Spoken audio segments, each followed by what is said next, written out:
주사 한 방에 살을 뺀다. 이제는 뭐 놀랍지도 않은 얘기죠.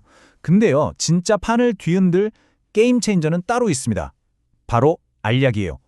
자, 오늘 저와 함께 이 수십억 달러짜리 경구용 비만 치료제 시장, 이 거대한 전쟁터에서 누가 웃고 누가 울게 될지 20년차 바이오 애널리스트의 눈으로 한번 제대로 파헤쳐 보겠습니다. 이 기사 보세요. GLP-1 약 만드는 회사들 주가가 그렇지 않은 회사들을 그냥 압도해버렸다는 거잖아요. 이미 시장은 이렇게 뜨겁습니다. 근데요, 이건 정말 시작에 불과해요. 시장을 완전히 뒤집어 놓을 다음 전쟁터는 바로 주사가 아니라 그냥 꿀꺽 삼치기만 하면 되는 바로 이 알약 시장이 될 거라는 거죠.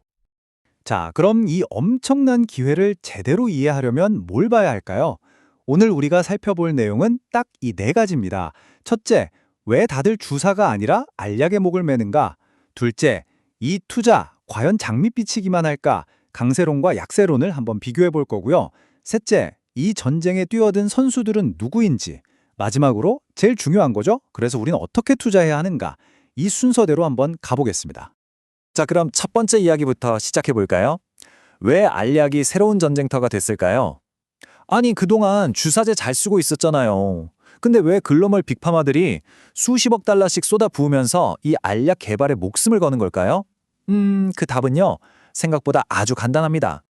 핵심은 딱 하나, 시장 확대입니다. 왼쪽 주사제, 오른쪽 경구용 알약, 뭐가 다르죠? 솔직히 우리 매주 병원 가서 주사 맞는 거, 이거 보통 일이 아니거든요? 주사 반을 무서워하는 사람도 많고요. 바로 이겁니다. 이 엄청난 심리적 장벽을 알약이 그냥 허물어버리는 거예요. 치료를 망설이던 수백, 수천만 명을 새로운 고객으로 끌어들일 수 있는 말 그대로 시장의 파이를 키우는 열쇠가 되는 거죠. 바로 이 지점이 투자자로서 우리가 주목해야 할 핵심 포인트입니다. 그러니까 제대로 된 알약 하나만 나오면요, 지금 주사제가 만들어 놓은 이 거대한 시장보다 훨씬, 아니 어쩌면 기하급수적으로 더 큰 시장이 열릴 수 있다는 이야기예요. 자, 그런데 말이죠. 이렇게 좋은 이야기만 있으면 얼마나 좋겠습니까? 모든 투자에는 동전의 양면이 있죠. 이제부터는 한 걸음 뒤로 물러나서 이 시장을 아주 뜨겁게 보는 쪽과 반대로 아주 차갑게 보는 쪽, 그러니까 강세론과 약세론의 팽팽한 논리를 한번 제대로 비교해 보겠습니다. 자, 먼저 강세론. 왜 투자해야 하냐는 거죠? 이유는 크게 세 가지 시너지 효과 때문입니다. 첫째, 비만 인구는 계속 늘고 있죠. 막대한 수요가 있고요. 둘째, 알약이 주사보다 훨씬 편하니까 새로운 환자들이 막 들어올 겁니다. 획기적인 접근성이죠. 마지막으로 이미 시장은 GLP-1 약에 열광하고 있다는 게 증명됐어요. 이 세 가지가 딱 맞아떨어지면 주가는 폭발할 수밖에 없는 거죠. 실제로 노보노디스크가 내놓은 경구용 당뇨약 리벨서스가 출시 첫 해에 일부 시장에서 점유율 27%를 찍은 것만 봐도 알 수 있습니다. 하지만 반대편, 약세론의 목소리도 만만치 않습니다. 리스크가 뭐냐? 첫째, 과연 주사만큼 효과가 나올까 하는 근본적인 의문이 있고요. 둘째, 임상에서 생각지도 못한 심각한 부작용이 터져나올 수 있다는 겁니다. 이 약 평생 먹어야 할 수도 있는데 안전성이 정말 중요하거든요. 신약 개발이라는 게 원래 그래요. 정말 살얼음판에 걷는 것과 같아서 이 경주에 뛰어든 모두가 결승선에 들어올 수는 없다는 거, 이걸 꼭 기억해야 합니다. 이 리스크가 그냥 하는 말이 아니라는 걸 보여주는 아주 따끈따끈한 사례가 있습니다. 바로 턴스 파마슈티컬즈라는 회사 얘긴데요. 한번 보시죠. 이게 바로 바이오 투자, 특히 신약 개발 투자의 냉혹한 현실입니다. 경쟁력 없는 효능, 우려스러운 안전성 신호, 이 두 가지 이유 때문에 회사는 아예 비만 치료제 사업을 접겠다고 발표했어요. 수년간의 노력, 수억 달러의 돈이 그냥 하루아침에 사라져버린 거죠. 기대감 하나로 천국까지 갔던 주가가 지하실로 곤두박질 치는 데는 정말 하루도 걸리지 않았습니다. 자, 그럼 이렇게 위험천만한 정말 살얼음판 같은 시장에서 진짜 보석을 찾아내려면 어떻게 해야 할까요? 일단 누가 뛰고 있는지 선수들을 알아야겠죠. 이 전쟁을 이끄는 거인들은 누구고 또 그들에게 도전장을 내민 다크호스는 누구인지 지금부터 한번 살펴보겠습니다. 이 표를 보시면 구도가 한눈에 들어오죠. 맨 위에는 노보 노디스크와 일라일릴리 두 거인이 버티고 있습니다. 거의 시장을 양분하고 있죠. 그런데요, 투자자 입장에서 진짜 재미있는 건 그 아랫단일 수 있어요.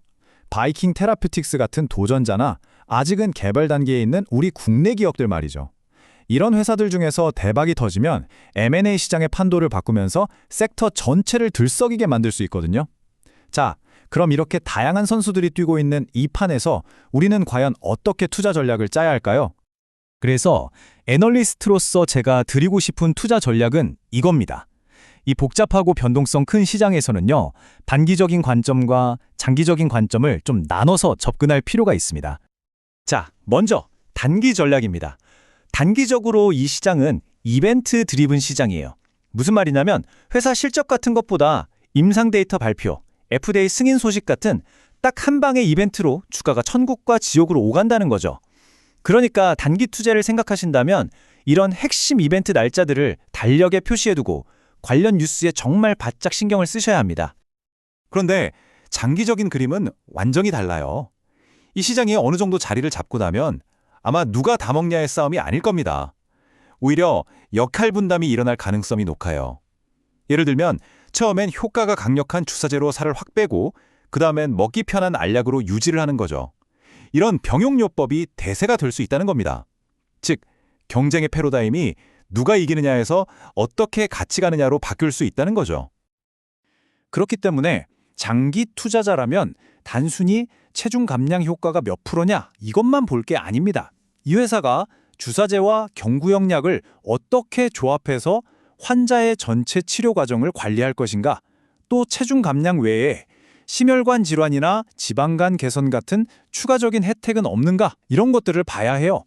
결국 진짜 승자는 일시적인 체중 감량이 아니라 장기적인 건강 관리라는 더 큰 그림을 그리는 그런 지속 가능한 포트폴리오를 가진 회사가 될 겁니다.